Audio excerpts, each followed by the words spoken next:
Hey everyone, thank you so much for joining Archangel Alts, and we're going to do a special crypto in the news update for everyone today. So, going to check, make sure it looks like we have audio, we have liftoff, full screen. Yes, we are set to go. So, really don't need to even venture anywhere other than the Daily Hodl today. I really like this website. Thanks to Kakashi for pointing out some of the things that they've got rolling here. Absolutely breakneck speed things happening with crypto over the past week. Way too much for any one person to keep up with, but that's okay. That's the kind of thing that we want to see happen in the world of crypto. So, crypto in the news, instant insights. Here we are, March 14th, very special day, Pi Day, 3.14, number, more numbers, etc., etc., etc. So grab your piece of the pie. Yeah. Actually, we were hoping that our 3.14 position in, was it fuel, I believe, would clear before Pi Day, just for the irony. But instead, we cleared our other coin, TNT. Yes, that was very exciting. Very, very cool. So I want to go through this stuff. I love the picture. It's soothing, but then there's this ominous thing.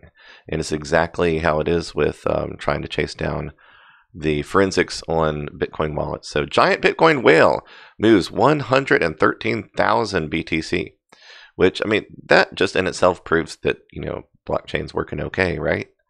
I mean, that's not something that happens every day, first of all. Number two, there's all these concerns about whether, reducing the size of each block would cause a problem, whether increasing the size of each block would cause a problem. There's even a split in the societies between Bitcoin Cash, and Bitcoin. Yes, I said it double just to be a little bit of a nuisance to the Bitcoin Cash teams. But, there's a squabble over what the primary BTC team has been doing with their programming and concerns that it goes against, in quotes, Satoshi's vision. And so I would imagine his vision is for everybody to band together for the adoption of cryptocurrency. And so we have this very interesting rhetoric going out there. But to me, this, they were able to move this. They're able to move it a lot of times. And they're able to use the network that is currently working for Bitcoin. And I don't hear as many complaints about the cost associated, the fees for moving things around these days. So lots of things of interest. And let me see, is this our live feed? I believe it is. I want to make sure I'm not missing anything in the comments. Okay, we're good. Still said education, even though it's supposed to be over in technology. I'll have to change that category. So giant Bitcoin whale moves 113,000 BTC plus Ripple and XRP, Ethereum, Tron, Stellar, Cardano. Okay, I like this. I'm actually going to add to that. In fact, I'm going to start by adding to that. Come over here to THETA coin. It is really on the move. It's adding volume very quickly. I'm not going to be able to do a Market Watch instant update right now. And most of the market is not moving like this, so we're not missing a whole ton with our other stuff right now. You can see the high highs are not quite the amazing over the top 100% stuff that we've seen getting pumped over the past 10 days. But THETA in particular, this is a milestone I think that needs to not be overlooked. We hit our peak with THETA on the 10th, and then the aftershock effect was still very high for that coin. For it to come down under 3,000 here, and it's making a move all the way up to 3,800 again. Yes, our volume is adjusting to that. And if you're not sure what I mean by that, make sure and watch the video on VWAP, the volume weighted average price indicator. I shall show you why. Because this is just a brilliant indicator. And as it is adjusted down, we've still seen that this gap is here. And so this, I won't say it doesn't surprise me, because it is quite a remarkable thing. We need to be impressed by impressive things. So why does this matter more than some of the other peaks that we've seen recently? I'm going to show you. since its time on Binance. This is the history of Theta Coin on Binance. And we have it going back to, not a year, but about 10 months we're looking at. And it had a massive growth here over the week of 8-11-ish, around August. And that was, it peaked just around 3,700-ish. Well, we had our low over here around 29, and we're right now surpassing this peak. Okay, that's a big deal in and of itself. That would be, 7 months back, okay? But this was its initial launch on Binance. Theta launching back in May of 2018. And here we are in March. And it has surpassed its initial launch value. Okay, and a market trending 60% down and then reevaluating itself, going 50% down from there, reevaluating itself, going 60% down from there. You have a coin that it just grew 100 BTC since we've been talking about it, and it has surpassed its initial launch onto the Binance Exchange. So that's a really huge deal. And adding to that, speaking of launches, in the news, XMR is going to be adding pairs on Binance Exchange coming up very soon. So go to Binance and look at their news page for updates on that. It's very, very interesting stuff. All right, back to the Daily Hodl. Thank you for hodling the daily news and then sharing it with the rest of us. That's not really a hodl, never mind. So, really cool stuff. From a massive movement of $435 million worth of Bitcoin to a big launch for Stellar, here's a look at some of the stories breaking in the world of crypto. Thank you to the Daily Hodl. Bitcoin, the fourth biggest Bitcoin whale in existence, may be done selling 113,000 BTC, now worth about $435 million. The whale began stockpiling the enormous stash of Bitcoin back in 2014 and began draining the wallet in 2018. Okay, this is really important, really interesting stuff. Bitcoin addresses are identifiers which you use to send Bitcoins to another person. Source, blockchain.com. The address, which is not known to be a crypto exchange, sent the crypto to separate wallets consisting of 1,000 BTC each, indicating the whale was either spreading assets out to avoid attention, that didn't work, did it? Or sold the Bitcoin in private over-the-counter deals. Okay, we're going to hover over this for a moment because speculation kicks in, and you don't spread out 113,000 Bitcoins over 1,000 BTC in each direction. That would be, if this was making one clear decisive explanation of what's going on, that would mean that there are 113 people that have just received 1,000 BTC each. Okay. One possibility is for a group who does calculated manipulation to be using those BTC for a very specific purpose in driving the price through pump and dumps, which you can actually accelerate your own growth if you know what you're doing with that much BTC. You can move several different coins mightily in certain directions. That could already be what's going on because we know that it sounds like it's been happening throughout the year. So if you have one address in particular that is spreading out 1,000 BTC in one place, then another, and then another, and then another, and another. That's one thing. It's obviously something taking place through a network of people. It certainly could be to spread assets out into one person's multiple different address accounts, different wallets for different purposes. It could be a network of people for one person or another. One thing that struck me as a very interesting thing to speculate on, backed BAKKT, being the biggest issue in the ETF, or just literally in the side of things outside of our traditional current centralized exchanges like Binance. Go and sign up there if you haven't already. It's fantastic. Hope that they are always fantastic. That'll be great. So,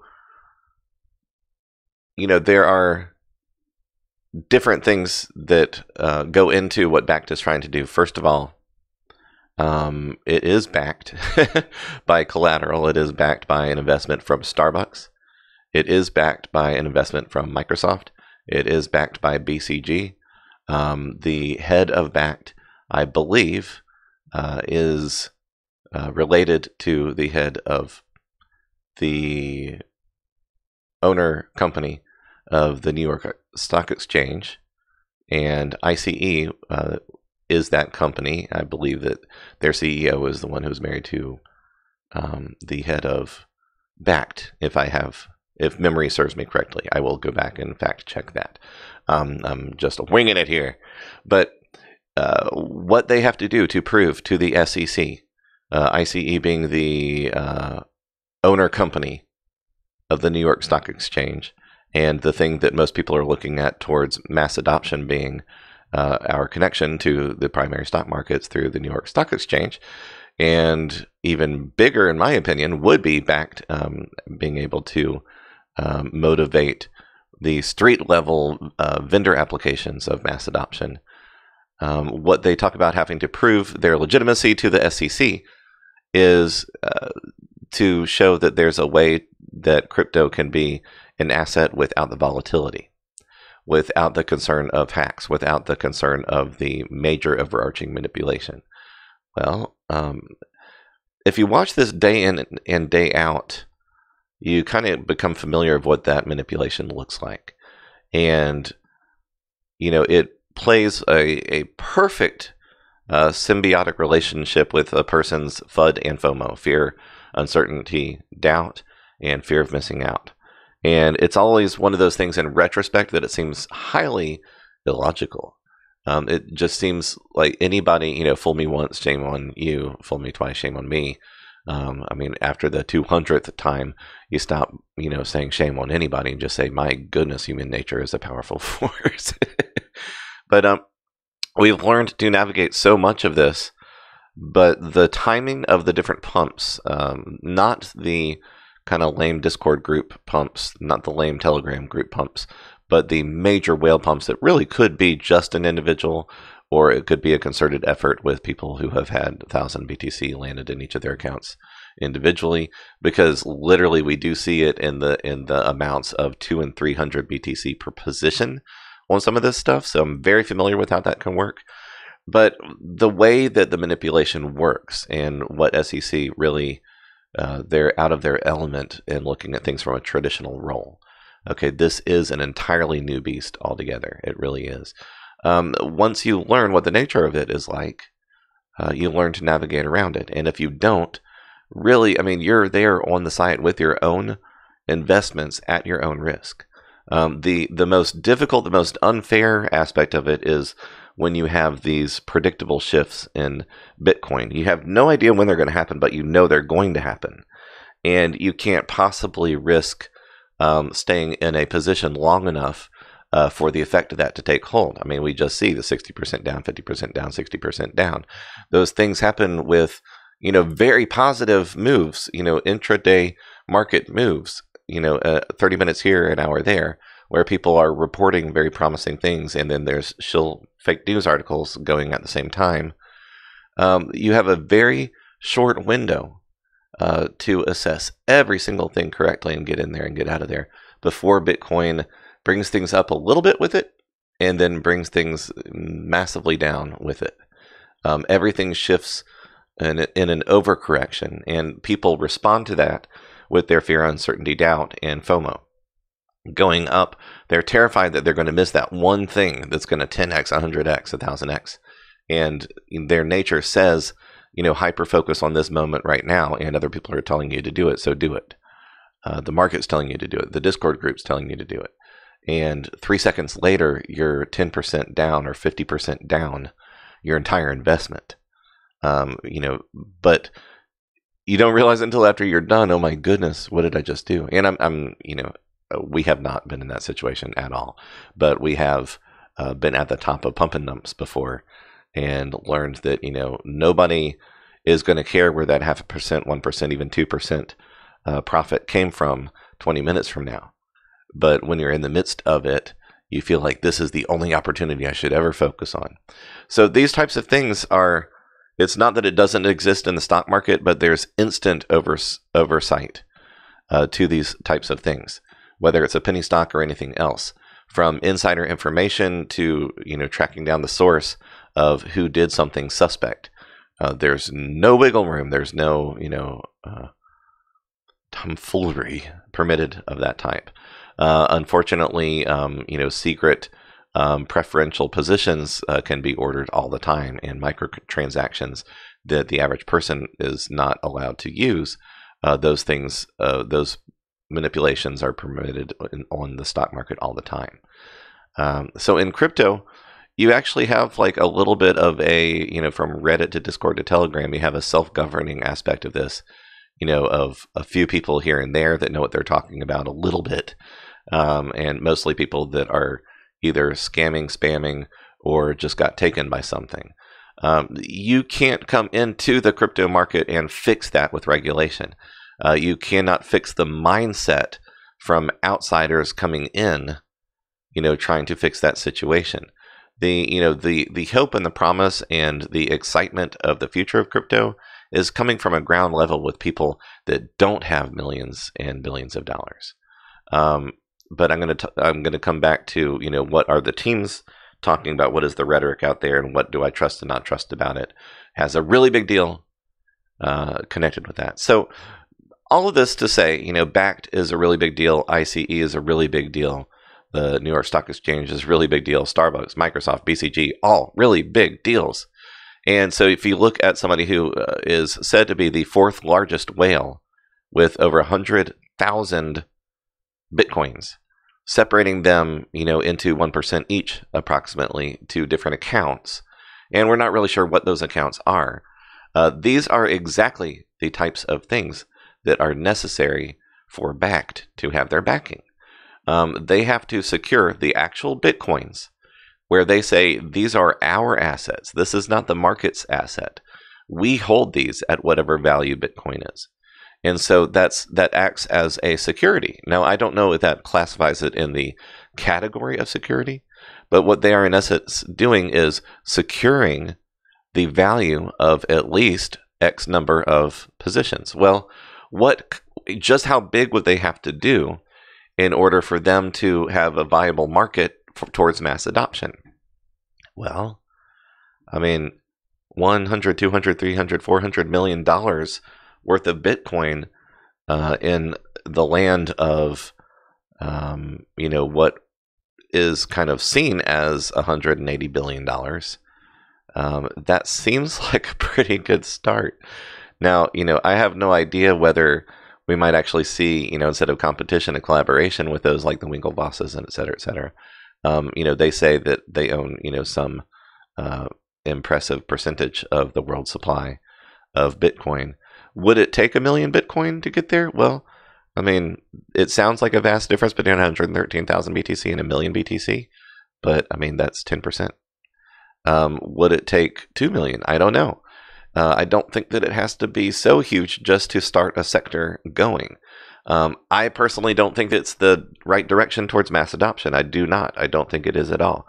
I think that if you have enough people trading exactly the right way, if we had hundreds, if not thousands, of people following the Archangel Alts process, following that methodology, we would see positive manipulation in the market that is not illegal, but it is healthy to every single coin that is circulating, which means Ethereum would get a boost, Litecoin would get a boost, XRP would get a boost.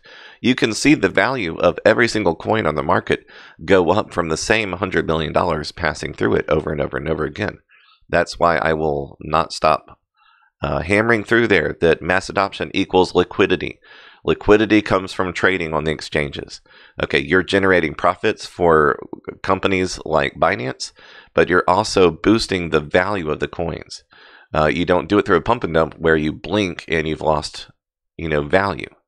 What we want to see is that something, starts here, goes up, and then comes down, but it's higher than where it began. So when the next one comes, you're just as likely to be at a higher position as it goes up and up. So all of this speculation, it's meaningless. This could be, Russians or Ukrainians just moving money laundering money around. It could be darknet money. It could be a myriad of different things. There's probably somebody that knows how to find more information about the addresses than what is being reported. But I do think that if this were something where the receiving end of the 1,000 BTCs were from an investment group and they needed to split it between the assets of different people involved, different investors, this would be logical shares in something like an ETF, logical shares in something like Backed. So just something to speculate. It would be very exciting if this was the start of a mass adoption move. If not, the whales, the players that be, can very easily just be planning their way to extort other people, or they could be good guys that are using questionable methods to manipulate the markets. And you know what? If it's positive manipulation and it's not illegal manipulation, I'm all for manipulation. Every single trade that you put in is manipulating the market. It is just how the nature of it works. So that was Speculation Hour with Archangel Alts. I accidentally just hit the mute button. I did. It's true. Okay. And haven't missed any comments. That's good. All right, guys. So very, very, very, very, very interesting. I hear the whales. Ethereum, the crypto wallet provider Abra, has officially added native support for Ethereum, with support for ERC20 tokens coming soon. Okay. I would say the more important news here is the coming soon. ERC20 being the protocol for the majority of the coins that are out there. We technically should be calling them tokens, but coins sounds better.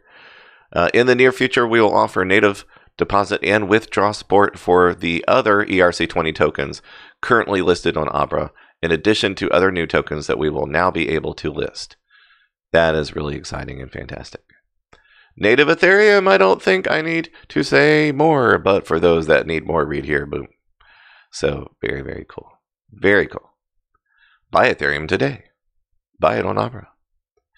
Ripple and XRP. Ripple's Chief Technology Officer, David Schwartz, will join a fireside chat today at SXSW in Austin, Texas. The event will cover cryptography, distributed ledger technology, and how blockchain is changing the foundation of our global economic system. Good topics. Stellar XLM is launching on Coinbase Pro. The 4-phase rollout beginning on Wednesday will allow customers to make transfers and post and match limit orders before full trading services are available. For some reason, the first time I say it around trading sounds like I'm saying it with an N, and I'm not really sure why. The digital asset will be paired with Bitcoin, the US dollar, and the euro in all of Coinbase's supported jurisdictions except for New York State. Right, where you have to go to be licensed to do certain things, but you're exempted from being able to be a part of certain things. New York, you don't make sense. Coinbase is by far the most reputable exchange in the industry, except for the whole, hashtag delete Coinbase movement. You should go check that out, where they are holding people hostage that want to close out their accounts. It's very, very funny. And others who do everything that they do to jump through hoops and still get turned down by their banks for trying to attach it to Coinbase. But other than that, it's the most reputable for sure. Tron CEO, speaking of reputable, Tron CEO Justin Sun told CNBC the future is bright for Bitcoin and cryptocurrency. Good for you. Sun says he's not focused on his coin's market cap. That's a little bit weird. You should be focused on your coin's market capitalization, and is instead working to bring blockchain to the masses. How about both? How's it going with that BTT coin there, Mr. Sun? Yeah, okay. I have a very optimistic point of view of both Bitcoin and cryptocurrency. That's good. Good for you. Say that more. You can see the Lightning Network and also Facebook and JP Morgan are issuing stablecoins on the blockchain. So I think everything is very promising right now. Okay. Lightning Network, I'm encouraged. I hope that they do things right, do things well. Facebook and JP Morgan, are you insane? Stablecoins, are you insane? I think, Tether and 2 or 3 other not whale, not bank, not government-backed stablecoins sounds great. Healthy competition. Let the winners rise to the top. That's great. Everything else dilutes the value of cryptocurrency, folks. And it reduces liquidity, folks. And it spreads the value among different coins that are not doing very well on the exchanges, by the way, folks.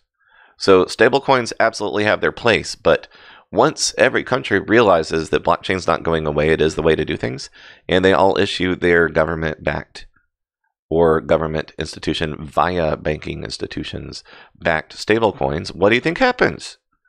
You've got the cryptocurrency version of centralization. How does nobody understand this? You guys, follow Archangel Alts. Follow the truth where it is, and you'll understand too. The whole idea of decentralization is not to have all the fiat currency coming in and trading against crypto. If you want to use fiat, use the actual fiat. Avoid one extra level of fees to buy fiat into fiat. The best thing that anybody could actually do is to either choose Litecoin or Ethereum or Bitcoin. Bitcoin is my choice, even though some people talk about the fees, etc., etc., etc. You could use one of the coins that don't have any fees. Buy them from your fiat, load them onto the exchange, go to Binance, use our reference that is in this video, and then transfer, if you want to trade against a stablecoin, transfer it to Tether and use it there. Now, I am not your financial officer. I don't guarantee that Tether doesn't suddenly decide to stop being legitimate, but all of the different accusations of their lack of legitimacy are unfounded. They're silly, silly things, and they're still reporting false news about that. But you don't need TUSD, which is not doing as well. You don't need PAX, which is not doing as well. You don't need USDC, which is not doing as well. All diluting little bits and pieces of Tether that's doing quite phenomenally well. Who cares if it comes from a sister company from, I can't remember if it's Bitfinex or Bitrex. Forgive me for not remembering that. They just sound too close to each other. The point of the matter is that it is proving that it is not only stable in its value, but stable on the exchanges. So that makes it the stable coin between the others. Now, I am not actually trading back and forth with Tether, so I'm not saying this because I have, something personal to gain from it. Cardano founder Charles Hoskinson hosted a surprise Ask Me Anything on YouTube. He says Cardano's Shelley testnet is on schedule to launch this month, which will incorporate smart contracts and further push the platform towards decentralization. Fantastic. That's the right idea, the right move, unless he's terrible. All right, guys. So one last point that I want to make regarding what Justin Sun is saying. I'm not going to say too many things about TRX, but these words right here, let me find exactly where it is. I apologize. You can see the line in stablecoins. I think everything is very promising. Instead, working to bring blockchain to the masses. I think the valuation in the market cap is just the service of the business. Primarily, I'm more focused on the business development, technology, and lots of exciting things happening on Tron now. But we have a very familiar rhetoric. He's not focused on his coin market cap and instead working to bring blockchain to the masses. Okay. Bitcoin Cash left, Bitcoin Cash right, and BTC, and Vitamin Butterball, Ethereum, Vitalik Buterin, I believe. I'm going to get it right one of these days. In the meantime, let's have a little fun. Absolutely brilliant guy, says a lot of things I agree with. But the leaders of, these most important projects are all saying that, they don't care whether their coin is the one that makes it. What they care is to see the mass adoption of whichever cryptocurrency becomes the most widely recognized one. And that is followed at conferences and within the same rhetoric. I don't trust this team because they said this and they lied about that and they're not following the right thing. and they're, lots of different accusations. I don't trust that team because they're this and they're that and they're these and they're this. But whichever cryptocurrency is the best one, that's the one we're going to support. It doesn't have to be ours. If it's anybody else's coin that is headed towards mass adoption, we throw our hat in to support whoever gets there first, because what matters is blockchain. What matters is cryptocurrency. What matters is the democratization of cryptocurrency assets, the freedom from governments, freedom from tyrants, et cetera, et cetera, et cetera. So I don't like the robotic talking out of both sides of one's mouth leadership that's happening from any of these projects. The thing that fascinates me and brings me back around to my rhetoric that I'm always going to be using, as far as that mass adoption comes from liquidity comes from trading on the exchanges, is that it truly is a people's movement. If 100 million people do something very small to benefit themselves in their own trading, that has the impact of 2 or 3 whales. And believe me, the centralization in this market is as massive as anything that has ever happened in global economics. The billionaires who have billions tied up in this, and the governments that are secretly backing what is tens of billions of dollars. It's all there. It's just about as centralized as something can be, guys. Okay, but if you make this your concerted effort and you tell all of your friends to make it their concerted effort, we will help you for free to figure out how to navigate all this stuff and to get there with your own investments. Okay, I'm not your financial advisor. I say this for the information interest alone. This is edutainment at its best. But we do believe in what we're saying, and we find it very entertaining to try to earn a living and work towards a future. So this is about freeing not only your own identity in the marketplace in a third world country. This is about earning the opportunity to have true lasting wealth through a really rigorous process. Something time compressed into maybe a year, maybe 2 years. But if you are moderately good at following the methods that we put out there, you can be a part of the crypto revolution. You can be part of mass adoption, a massive part of mass adoption. And we can all work together towards the same goals, while the banks try to figure it out, while the institutions try to figure it out, while the massive whales and governments play follow the leader with their gazillions of dollars. We could be actually leading the crypto revolution and have that autonomy, freedom, democratization, decentralization experience ourselves outside of the norm, outside of the system. We do not want the world coming in to regulate for the sake of mass adoption. Let's beat them there. Let's do something that, not unlike cryptography itself, has revolutionized the world. Let's do something that everybody says is not possible. Let's do it in 5 days. Let's do it in 10 days. Let's do it in 30 days. Let's make the mass adoption thing happen. Hashtag crypto louder megaphone. It's weird. It's fun. It's dicey. But yeah, it's just, I think what we're talking about is true. And so I think it needs to be heard more. There is a sense of importance and urgency about it. And so the thing that comes to my mind is we need a louder megaphone. Give us a bigger megaphone to make more noise to more people.